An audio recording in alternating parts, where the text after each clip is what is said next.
ከዕለታት በአንድ ቀን በህይወቱ እጅግ ያልተደሰተ አንድ ቁራ ነበር። አንድ ቀን ከዛፍ ላይ ተቀምጦ ማልቀስ ጀመረ። ከዛፉ ስር አንድ መነኩሴ በተመስጦ ተቀምጦ ነበር። በዚያኑ ጊዜ የወፉ እንባ አንድ ጠብታ በመነኩሴው ጉንጭ ላይ ወደቀ። መነኩሴውም ቀና ብሎ ወፉ እያለቀሰ መሆኑን አየ። መነኩሴውም ወፉን ለምንድነው የምታለቅሰው ብሎ ጠየቀው። ወፉም እንዲህ አለ፣ ጠቢብ ሰው ሆይ በህይወቴ በጣም እጨነቃለሁ። ማንም አይወደኝም። ሰዎች በእፍረት ነው የሚቀርቡኝ። ምንም ነገር አይሰጡኝም። ሁሉም ይጠሉኛል።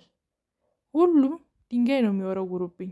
እንዲህ ያለ ህይወት ከሞት የሚበልጥ አይደለምን? ወፉ ይህን ነገር ሲናገር መነኩሴው እያዳመጠው ነበር። የመነኩሴው ልብ በሐዘን ተሞላ።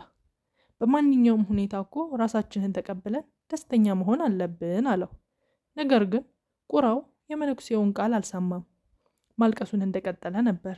መነኩሴውም እንዳልሰማው ካስተዋለ በኋላ እባክህን አትዘን፣ ምን እንደምትፈልግ ንገረኝ፣ የፈለግከውን ማድረግ እችላለሁ አለው። ቁራውም እጅግ ተደሰተ። አንተ የተባረክ ሰው ነህ። ለእኔ ጥሩ ነገር ማድረግ ከፈለግ እባክህን ነጭ ዳክዬ አድርገኝ አለው። መነኩሴው ደስ ይበልህ፣ እኔ ነጭ ዳክዬ አረግሃለሁ፣ ግን በመጀመሪያ ወደ ነጩ ዳክዬ ሂድና በህይወቱ ደስ ይለዋል ወይስ አይለው? ይሄን ሂድና ጠይቀኸውና እኔ እስከዛ እዚሁ ጠብቀሃለሁ አለው። ቁራውም በጣም እየተደሰተ ነጩን ዳክዬ ወደሚያገኝበት ቦታ በረረ። ነጩ ዳክዬም በኩሬ ውስጥ እየዋኘ ነበር። ቁራውም ወደሱ በመሄድ እንዲህ አለው፣ እንዴት ነው የምታምረው? እንደ ወተት ነጭ ነህ። ሁሉም ይወዱሃል። አንተ የዓለማችን ደስተኛ ወፍ መሆን አለብህ አለው። ዳክዬውም አይደለሁም ወዳጄ፣ እኔ ደስተኛ አይደለሁም። በዓለም ላይ በጣም ብዙ የሚያማምር ቀለማት አሉ።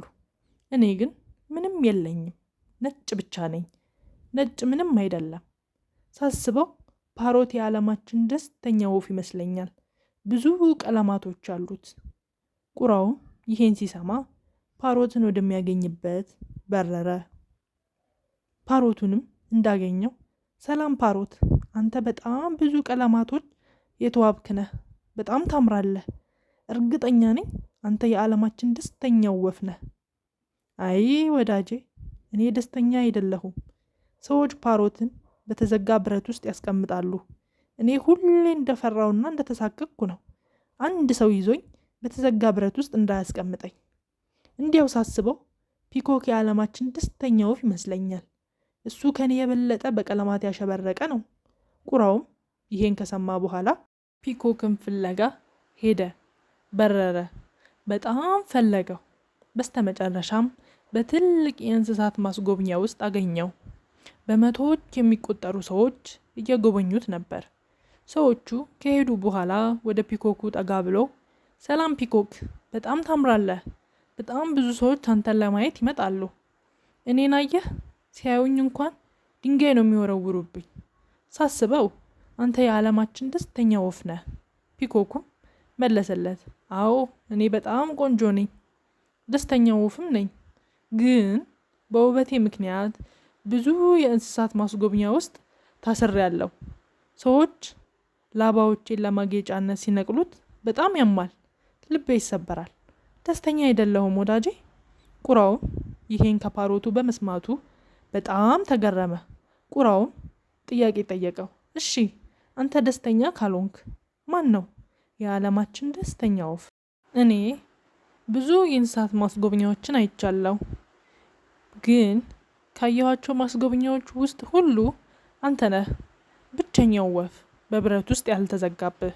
ሰዎች አንተን ለመያዝም ሆነ ለመረበሽ አይሞክሩም። ላለፉት ቀናት ቁራ ብሆንና እንዴት የምፈልገው ቦታ እንደሚሄድ፣ እንዴት ነፃነቴን እንደማገኝ ሳስብ ነበር አለው። ቁራው ይሄን ከሰማ በኋላ ወደ መነኩሴው ተመለሰ።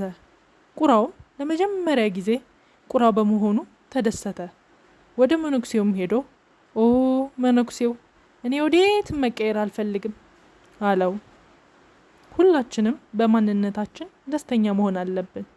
በህይወታችን ውስጥ አላስፈላጊ ፉክክር፣ ራስን ከሌላው ጋር ማነጻጸር በህይወታችን መቼም እንዳንደሰት ያደርገናል። አጉል ተንኮል ውስጥ እንድንጠመድና ሁሌም ደስታ አልባ ያደርገናል። ሁል ጊዜ ማወቅ ያለብን የሌለንን ነገር እያሰብን ከምንከፋ ያለንን እያየን ማመስገን ይሻላል። ካንተ የሚበልጠውን እያየህ ራስን የምታወዳድር ከሆነ ከደስታ የራክ ሰው ነው የምትሆነው። ባለው ነገር ደስተኛና አመስጋኝ እና የአቅሙን ያህል የሚሞክር ሰው ሁሌም በህይወቱ ደስተኛ ነው። ስለዚህ መቼም ቢሆን ራሳችንን ከማንም ጋር ማነጻጸርም ሆነ ማወዳደር የለብንም። ሁላችንም በተለያየ ልዩነት፣ በተለያየ ፍላጎት፣ በተለያየ አስተሳሰብ፣ አስተዳደግ ነው ያደግነው። ስለዚህ ሁላችንም ራሳችንን መውደድ፣ ራሳችንን መቀበል አለብን። ዛሬው ቪዲዮ ይሄን ይመስል ነበረ። ሚጣ ነኝ። ሼር፣ ላይክ፣ ሰብስክራይብ እያደረጋችሁ ቻናሌን ብትደግፉ ደስ ይለኛል። ወዳችኋለሁ። ቀጣይ ደግሞ ስለምን እንድሰራላችሁ የምትፈልጉት ካለ ስለተለያዩ ሀገራት ቅርሶች ማወቅ ስለምትፈልጉት ነገር ኮመንት ላይ ጻፉልኝ። አመሰግናለሁ።